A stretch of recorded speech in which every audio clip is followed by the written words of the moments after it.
Hello everyone, it's Ryan at Dark Winter Moon in Boston, and today I'm going to talk to you about how to give a simple 5-card tarot reading. I've read the tarot for over 20 years, and at first I started out with my first deck, looking at the cards, having the book with me all the time, using the book to interpret them, and pretty much leaving it at that. It wasn't until years later that my best friend said, "Why are you using the book still? You don't need it anymore." And her saying that made something click in my brain, and I was just like, you know what? I don't need the book. So I put the book aside.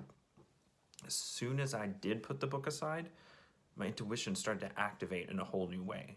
I was able to free myself from what the book was telling me the cards said and start to really interpret them on an intuitive level, which gave a whole new dimension to my reading.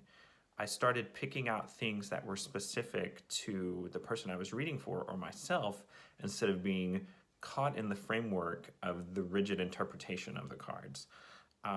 Don't get me wrong, just like with what I said about the runes in my last video, it's important to know and understand the original meanings of the cards, but that's just a basis. What really brings a tarot reading alive is really trusting yourself. I had another instance where another good friend of mine wanted me to teach them the tarot, and I thought about it for a second, and my first inclination was to say, well, read the book, just study the book, which I think is important, which I did tell them to do. But what I came very quickly to the conclusion is no. Look at the cards. What did they tell you? So when I sat down with her, what I had her do, I said, let's pull out the cards. You're going to give me a reading. So we did a simple 5-card reading, like I'm going to show you today. And she pulled out the cards, and she's like, well, what does this one mean? Her first question was, what does this one mean? And I said, well, what stands out to you in this card? What do you see? And instead of me like schooling her on, oh, this is the Queen of Swords, this is what that means, this is what the book definition of that, she started accessing her own intuition, and she was able to give me a fairly accurate reading just by not even really knowing the meanings of the cards, but trusting what stood out to her, like opening herself to her intuition. And so that's my ultimate point and my ultimate hope in showing you all this reading, is that you do your study, you learn the cards, but ultimately you learn to trust yourself and what stands out to you in the cards and what intuitively you think they're telling you. So today I'm going to give you a 5-card reading and show you in a similar way how I showed her to interpret and read the cards by using your own intuition. So let's get started. So today I'm going to show you a 5-card reading, pretty simple, basic reading.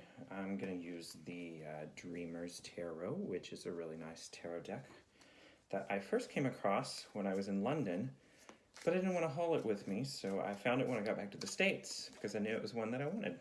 So I'm just kind of shuffling the cards. The way I prefer to do this, especially if it's been a while since I've used a deck, or even if I've used it a lot and I feel like the cards need to be mixed up more than just shuffling will do, I choose them by spreading them out like this all over the table and just kind of mixing them up so that they're not only mixed up in their order, but they're also mixed up in their orientation as far as being upright or inverted. And then intuitively, I just draw the cards that stand out to me. All right, and then once I've stacked them aside, make sure they stay in the order I drew them. And now I have this stack of 5 cards. So what I also like to do is, because the last card I chose is on top, I like to put them in the order that I drew them. So I do that by taking the first card off and just stacking it on the bottom. 1, 2, 3, 4, 5. This is also a great way to make sure I've drawn the right amount of cards. Usually that's not such a big deal. I generally leave it up to kind of chance. If I happen to draw 6, I'll go ahead and read 6. in this case. I counted right. So the way I like to lay them out is in a straight line if I'm doing a reading, if I'm doing a 5-card reading. So I've flipped this around so you can see how they're oriented, just in a straight line there. And generally what I do is this I would read as the past, near past, current situation, or current position, near future, distant future. That's the basic way I would read. And then depending on the question the person has, I will modify that strict adherence to the left being past and the right being future. The reason I do that is because everyone's situation is different, and sometimes based on how the cards are aligned and how they're oriented with each other, it tells me that, well, maybe this is all happening right now in the present, or maybe most of it's going to happen in the future. It just depends on what the cards say. Also, depending on intuition, sometimes I'll start with the first card, the one on the left in the past, and move into the future. Or sometimes I'll start with the current situation, which is the central card, and then I'll move out from there into the past and then into the future. For our purposes today, to keep it simple, start with the card on the furthest left and see what it is.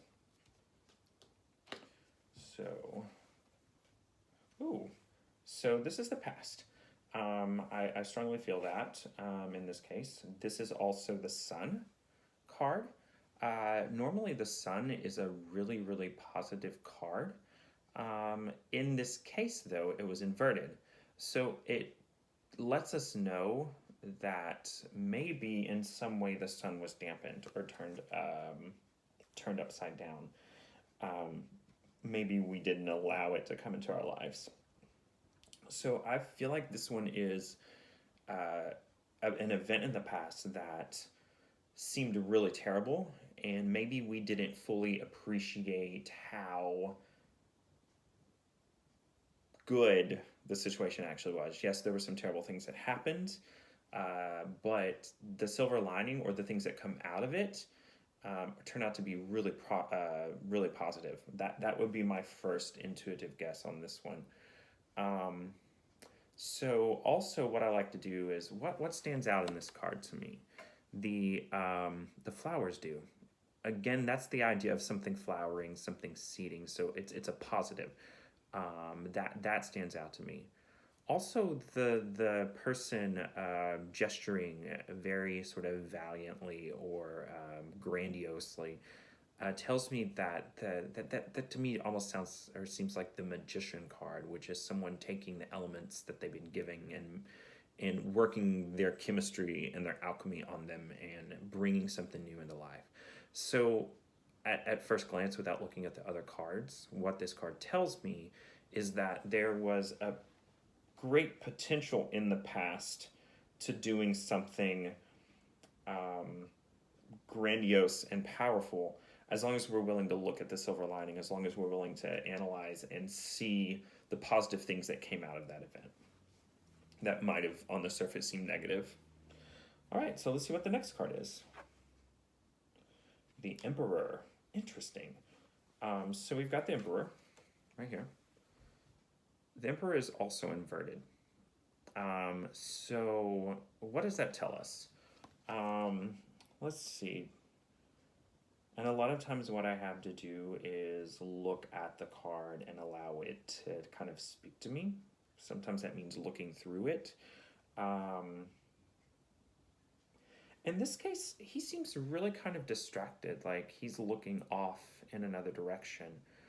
Also, he's looking at the sun. So, again, this is a really positive card, even though it's inverted, because it tells us that it talks about potential and the way that we're failing to see it. So, what is the Emperor? The Emperor is the king of the world. He has all the power of the universe available to him to make decisions, to get things done. He has a staff, he has a government. So in this case, what this tells me is, and also he's looking back. So if you turn him upright, he's looking back into the past, which tells me that in some ways we're being nostalgic. We're looking back at the sun situation that didn't turn out really well, and we're still failing to see what we can make of the lemons that life has given us. If I were to do a general reading for the world right now, it's pretty obvious that we look back at the advent of the coronavirus and we see that it was a terrible, terrible thing, and it's still a terrible, terrible thing. And there's also a lot of great things that can come of it if we are to apply ourselves and create the world that we want. So I'm a firm believer that this time is an opportunity for us to see how our system is broken, see how our world is broken, and to get rid of what isn't helpful and create out of what we have something that was better than what we had before. I don't want to downplay how terrible this is and how many people are suffering and how in some ways all of us are suffering. That is true, and it's also true that we have a huge opportunity like we've seldom had in the entire history of humankind to make something new, to recreate the world in a better way. All right, so let's go to the central card, the current situation.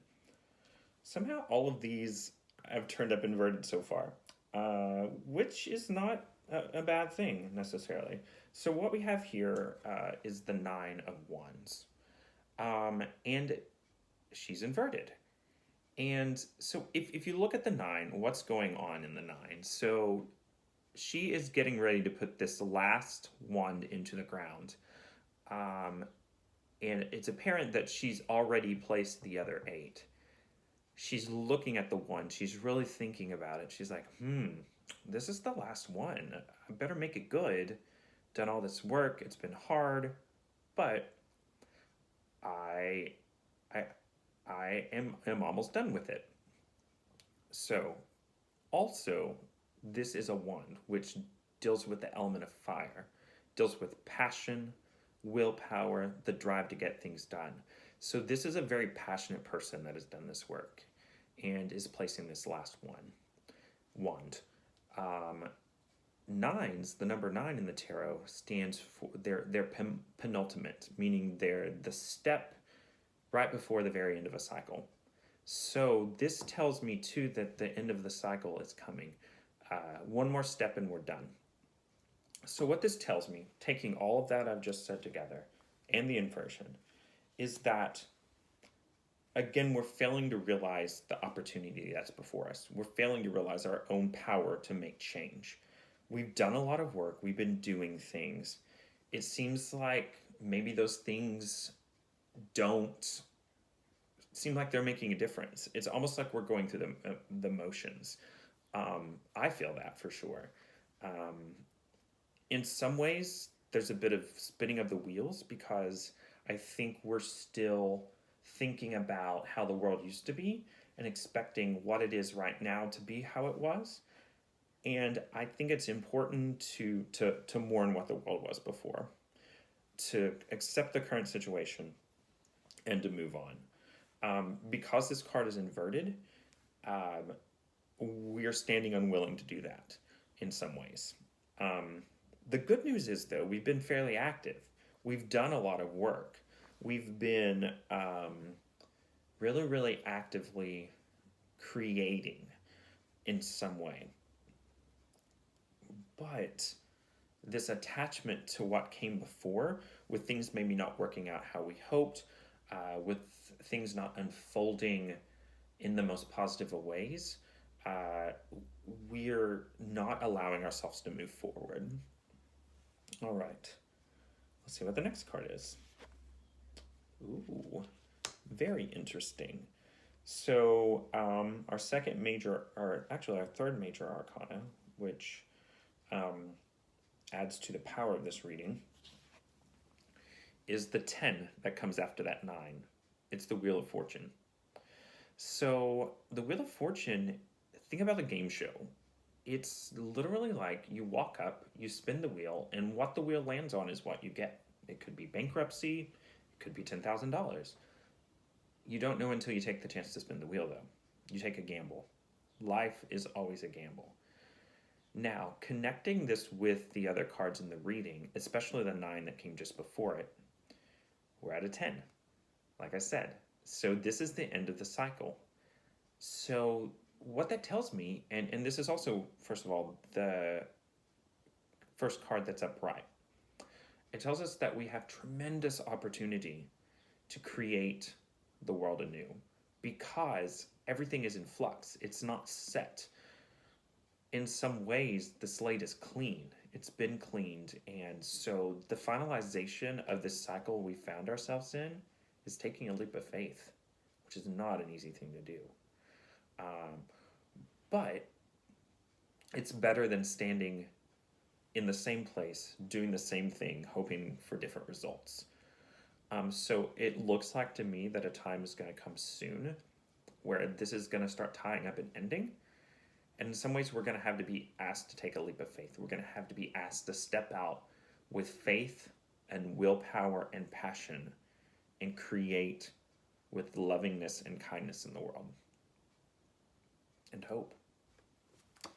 So, final card. Let's see what this is. Ooh. So, yet again, another major arcana, and yet again, inverted. So, this is the Empress, which is very interesting, paired with the Emperor that we had as the second card. So, the Empress is inverted, and so the Empress is in some ways the counterbalance to the masculine patriarchal authority of the Emperor. So she is in some ways the mother of all. She's still a ruler, though. She's stern. She is, how do I put this? She's kind of like the moon to the sun of the Emperor. She's more about, in some ways, practicality. As the Emperor is ruling the world, she, in some ways, stands beside him and does all of the things that aren't as grandiose and apparent, but are still as important to hold the world together and to hold it up. Excuse me. So, what this tells me is if we look at the rest of the cards in the reading, we're passing through what I just said about the Wheel of Fortune, the gamble, the taking a chance, the stepping out on faith, to acting rather than stewing and simmering and thinking. We get the Empress. In order to get her fully present and not inverted, we have to let go of the past. We have to tie up and finish up what we're dealing with now. We've got to take the leap of faith, and we've got to let go of the past. We've got to choose to be active and productive and faithful in this time, and let go of our preconceptions of what we wanted things to be. This whole situation in the world really broke a lot of things. And what I mean by that is, in a way, fate has shifted. If we were on one trajectory, say in our careers, maybe we were about to get a promotion, or maybe we had all of these plans surrounding our personal life, our partners, or our homes. All of that's shifted. It's changed. That trajectory we were on is no longer viable. It's no longer possible. So what we have to do is make new plans and come to terms with what we've been given. There's a lot of positivity in that. I see this as a very Fool moment, like Fool, like the first card in the major arcana of the tarot. And the Fool is someone that sets out on their journey with openness and an open heart and an open mind without any preconceptions of how things are going to unfold. And I feel like this time really requires that energy of us. So, to sum up, to create a more balanced world, what we're going to need to do is take a leap of faith and have an open heart and an open mind as we journey into the future. So, let me show you the layout as it is now. All right, so here we have the Sun. We started with that, and then the Emperor, and then the Nine of Wands, and then the Wheel of Fortune, and the Empress. And so we start past, near past, current, present, near future, more distant future. So, like I said, start with the positivity of the Sun, the rulership of the Emperor, the passion and finalization of the Nine of Wands, the faith and taking a chance of the Wheel of Fortune, and finally the Empress, with her bringing her typically more feminine side to the rulership. So all in all, that's the reading that we had this morning. I would love for you to like, subscribe, comment. If you have any clarifying questions, please put them in the comments beneath. I would also really appreciate your support on my Patreon. Soon I'll be adding some very interesting tidbits for my members, so please take a look at that. Thank you, everyone, and blessed be.